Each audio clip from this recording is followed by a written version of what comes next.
Baik, selanjutnya untuk memulai ujian CBT ya, admin dari instansi ya atau perwakilan dari instansi bisa melihat dari portal Pas Bandara, kemudian masuk ke menu pas orang, kemudian jadwal ujian. Nah, di sini nanti ada list-list peserta yang sudah memilih jadwal dan akan melakukan proses ujian ya. Nah, ini contohnya satu, kemudian di sini ada peserta ID-nya, hasil ujiannya belum keluar, kemudian areanya, jenis permohonan, kemudian jadwalnya. Jadwalnya adalah tanggal 26 Januari ya.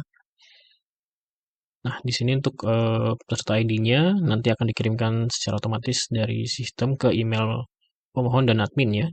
Kemudian nanti jika terdapat kondisi di mana emailnya tidak terkirim, nah di sini admin bisa mengirimkan peserta ID ke masing-masing peserta ya dari aplikasi ini. Bisa dilihat di sini, copy kemudian dikirimkan ke masing-masing peserta. Oke, kemudian untuk ujian CBT-nya, ya, kemudian di sini ada contoh aplikasi CBT-nya ya. Kemudian sebelum mulai kita bisa checklist dulu ya untuk mengizinkan sistem mengakses kamera, kemudian allow. Nah, nanti akan aktif ya kameranya. Nanti ketika kita mulai ujian, sistem akan secara otomatis mengcapture foto dari peserta. Nah, kemudian kita coba login menggunakan ID peserta yang sudah ada. Oke, berhasil masuk. Nah, sebelum mulai ujian kita bisa baca terlebih dahulu ya untuk petunjuknya seperti apa. Kemudian di sini ada materi yang bisa dibaca dulu sebelum mulai ujian. Nah, jika dirasa sudah cukup ya menguasai atau belajar terkait materinya, kita bisa mulai ujian ya dengan cara klik tombol mulai ujian. Oke. Nah, kemudian muncul detail ya di sini mulai dari jumlah soal, waktu ujian 60 menit. Nah, kemudian di sini ada timer yang berjalan ya, real time secara real time. Nah, kemudian di sini ada soalnya.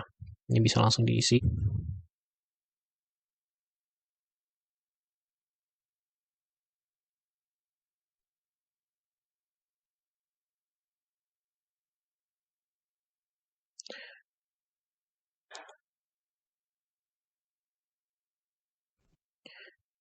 Baik, di sini saya anggap saja sudah selesai ya, sudah menjawab semua soal. Jika sudah selesai, maka di sini bisa klik ya, klik selesai ujian. Oke.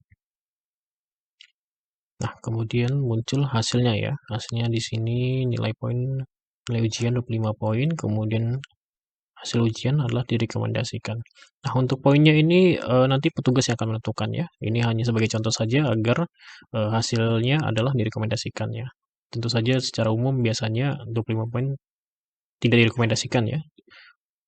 Nah, di sini hanya untuk testing saja. Kemudian jika sudah selesai, bisa klik selesai CBT. Nah, jika nanti hasilnya tidak direkomendasikan, nanti akan ada tombol untuk melakukan ujian ulang atau berubah jawabannya. Nah, di sini karena direkomendasikan, maka yang muncul hanya satu tombol yaitu selesai CBT. Kita klik selesai CBT. Oke, kembali ke halaman awal ya. Kemudian kalau di aplikasi, di sini kita bisa cek hasilnya.